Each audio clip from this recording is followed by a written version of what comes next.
Ndugu zetu Masai, jamii watulivu, jamii wapenda amani, jamii wazalendo, sopa tena. Kenyans, 4 weeks ago we broke the news on the Kenyan government's plan to privatize our beaches along the Kenyan coast. We thought that was nothing until today, where the image of our national wildlife, the image that goes beyond this country, known to the whole world because of their wildcat, because of the endless documentaries that have been made there, is now at risk. And that is Masai Mara National Reserve. Corporate greed has entered Masai Mara National Reserve. 2 hotels, the Marriott's and the Ritz-Carlton, wanapanga kujenga hoteli ambayo you are going to pay $3,500 a night. And where this hotel is going to be built is at a very critical ecosystem point. It's actually at the tipping and the center point of the wildebeest migration between Serengeti National Reserve in Tanzania and the Masai Mara National Reserve in Kenya. According to one of the research activists, by the name, is a very senior guy there, very known to the locals, Meitamei Ololdapash. He is saying they have taken the matter to court to halt the opening of this hotel. And they have requested the Office of the Director General of NEMA, the National Environment Management Authority, to produce an environment assessment report. If this hotel is going to be built, what are some of the impact it is going to bring? Up to now, they have checked the Kenyan National Gazette notice. There is no evidence of any environmental assessment impact that was done. According to the senior investor by the name Shavan Patel, who is the owner of Lazizi Mara, who are now contracting these 2 big hotels in the world so that they can build this facility in Masai Mara, they've said they've gotten, an okaying notice from the Kenyan government. So my statement to the CS for Tourism, Rebecca Miano, why are you not respecting the Narok County Government strategic plan for the Masai Mara National Reserve, which says there will be no new developments in the National Reserve before 2032? According to one of the senior researchers Kenyans, jamaa anajulikana kama Joseph Ogutu, okay? He goes by the name Joseph Ogutu, a Kenyan researcher at the University of Hohenheim in Germany, who has studied wildlife migration in Masai Mara, said the new construction will deal a further blow to fauna in the reserve. Many species populations in the reserve have shrunk by over 80% since 1970s, he said. It is highly ill-advised to build a lodge on one of the most critical parts of the Great Migration.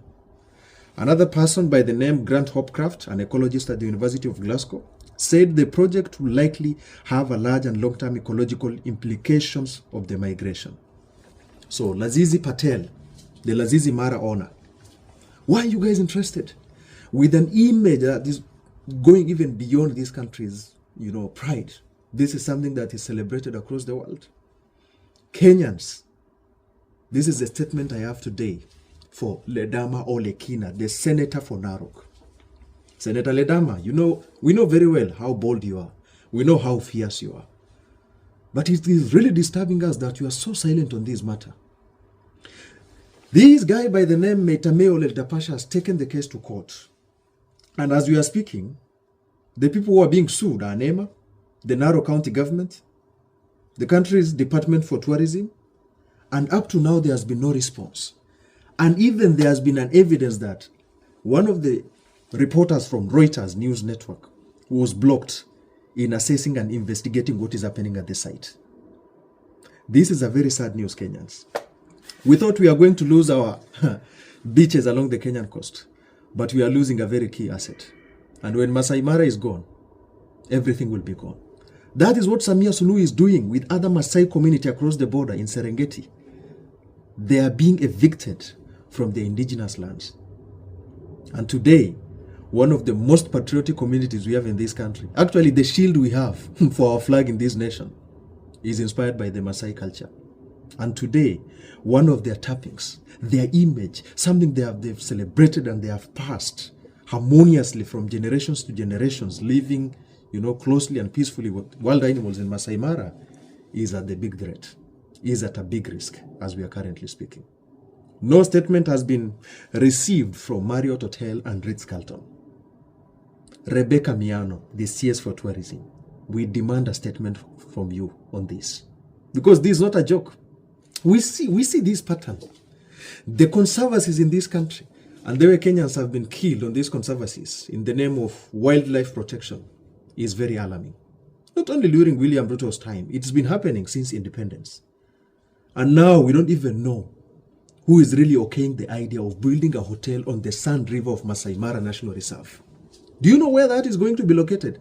All the wildebeest, the eighth wonder of the world that you always see on our national television, will be distracted in the name of corporate greed. Simply because some, tourists and some wazungus are going to spend $3,500 a night on a hotel, that the elephants, the lions, the leopards, the wildebeest will not be able to access this ecosystem. Kenyans, I thought it's over. But this is just the beginning of the corporate greed. I don't know how long it will take this government to totally sell us off. Meanwhile, muzidi kuimba tuta. Muzidi kuimba. When these key assets are going. If somebody is building a $3,500 hotel a night, do you think he's going to care for the locals? Do you think he's going to care for what Kenyans are? No Kenyan. I mean, very few Kenyans. It's only the dynasties who can access the rates of that national reserve. And I will be assured, and I will tell you, the moment you are going near that hotel in the future, you can just go and see what happened in Lewa and other conservancies in the areas of Lake Hipi and Isiolo, so that you will know what I'm really telling you as far as this is concerned.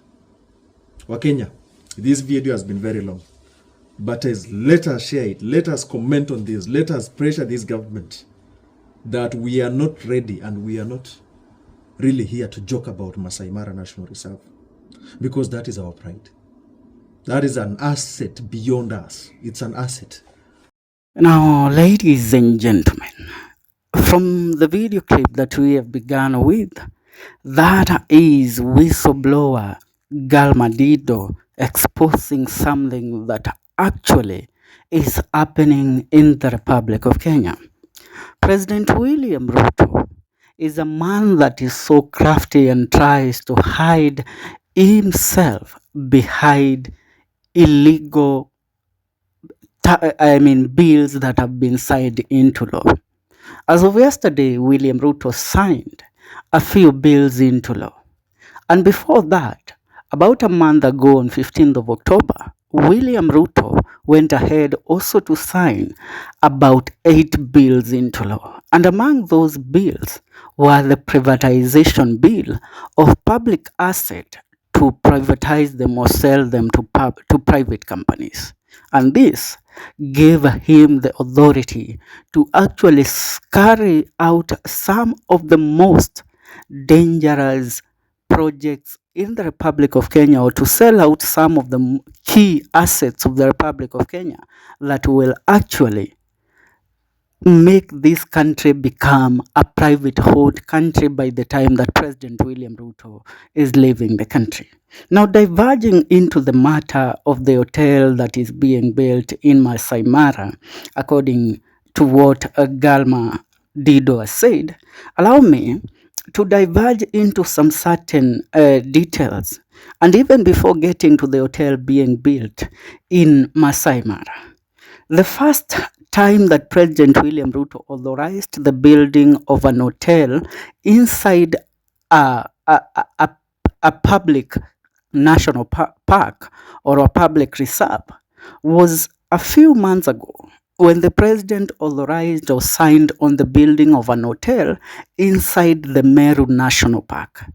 But to our surprise, when you dig deep into this project, you will realize that these hotels are owned by the RUTOS family indirectly. More so, the companies that are building this hotel, in one way or the other, they are linked to Ruto's firstborn son, that is Bwana Nick Ruto. On the issue of the Meru Hotel, President William Ruto approved the construction of 3 new hotels within Meru National Park, a move that generated both support for tourism development and criticism regarding environmental conservation. The Kenyan Wildlife Service authorized this development as part of a broader strategy to boost tourism in Kenya, though some groups raised concerns about the potential for environmental damage. The project was announced by President William RUTO and is currently being overseen by the Kenya Wildlife Service.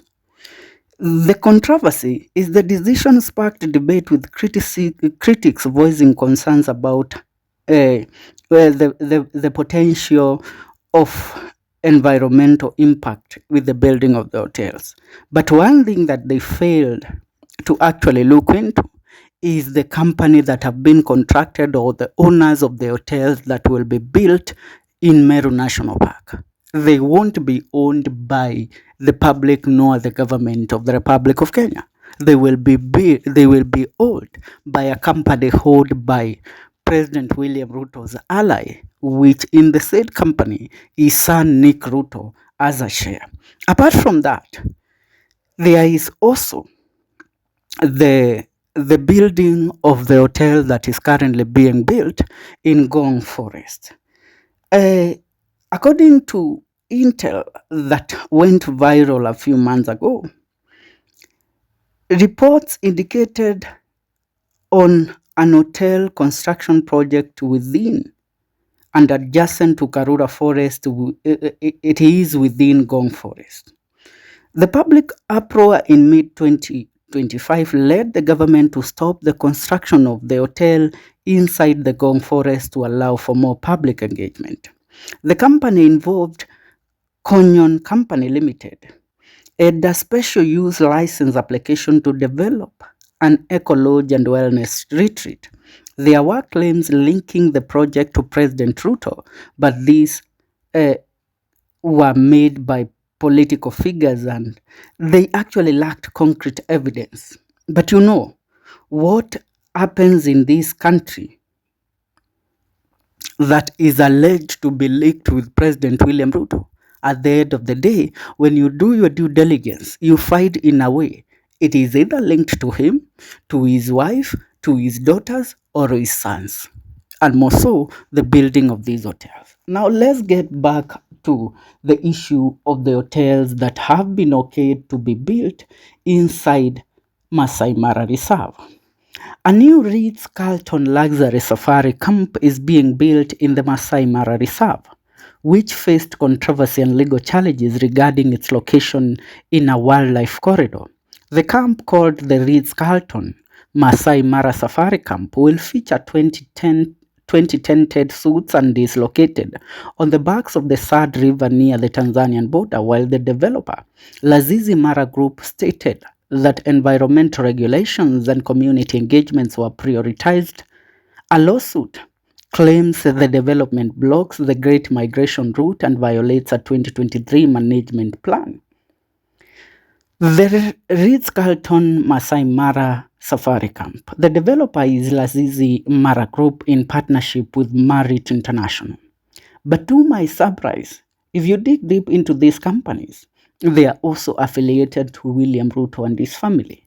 The location, the Masai Mara National Reserve on the Sad River near the Tanzanian border, is where this hotel is being built. Now, when you look at this, it actually contradicts a certain agreement that was signed. The development is accused of contradicting a 2023 management plan that reportedly posed new tourism accommodation until 2032. William Ruto is a man that is on the verge of actually violating every law in the country and violating every signed development agreement in the Republic of Kenya. He went ahead to actually change the law to suit his way of acquiring wealth. I asked you a question the other day. Can you tell me who is the contractor that was assigned to build the affordable housing? Many of you failed to answer those questions. But when you dig deep, you will find that Devik International, under the Narendra Rava, the friend to President William Ruto, is the one contracted. but he has signed an agreement with President William Ruto on the amount of money or the certain percentage that will be channeled to William Ruto's companies. To William Ruto's companies and bank accounts. So it is the same thing that is happening with the current building of hotels within national parks and national reserves. Remember, these parks and reserves are assets for the public. So if anything is to happen or anything is to be sold or something is to be built within these reserves, then the public should be engaged in a certain way. The public should know that their property is being added over to this company under the privatization bill, and this company is going to take this percentage or to benefit in this way from this agreement. Are we together? Ladies and gentlemen, I have always asked this question. For William Ruto, how much is enough? Remember, the other day, the New York Times exposed that William Ruto, the first family, his family, more so mentioned in the said expose, was his wife, Rachel Ruto, and his daughter. They were mentioned as beneficiaries of companies that are currently sending our daughters and mothers to the Gulf, where they face harsh conditions, and most of them end up even being killed. And that is why you have been asking the question, why doesn't the government enter into an agreement of those that violate, of those that mistreat workers in Saudi Arabia of the Kenyan origin, that they should be filed or they should face court charges? It's because Ruto and his family are the beneficiaries of the said export of, the said slave labor that is being sold in the Middle East. So now, in every aspect, when you look, in mining, William Ruto is there. In tourism, now he has started getting there. And remember, you are hearing that this hotel that is being built in the Masai Mara National Reserve, it is going to alter the wild beast migration, which is something that we have taken pride in as Kenyans for so many years. And this has been a center of tourism activity because many people fly to Kenya to come and witness the wild beast migration.